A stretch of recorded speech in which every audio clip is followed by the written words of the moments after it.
Computer रे प्रथम आम जानिबा माउस कौन। तो माउस इज अ डिवाइस जो थरे आम सबू कम करे जेमती चित्र रे आपण देखुचंती एटा होची माउस। तो माउस रे आपनकर तीनिटा क्लिक थाए।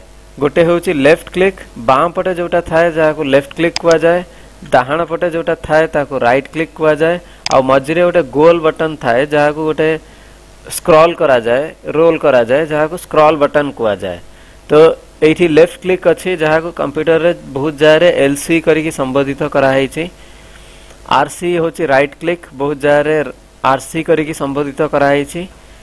तापरे जोटी डीसी डबल क्लिक माने लेफ्ट क्लिक को जदि दुई थरे लाग लाग प्रेस करंती ताहले ताको डबल क्लिक कुआ जाए। आ मझिरे जो बॉक्स अच्छी या स्क्रॉल बटन कुआ जाए। तो माउस होची सबुठो इम्पोर्टेंट भाग आजिका डेट रे।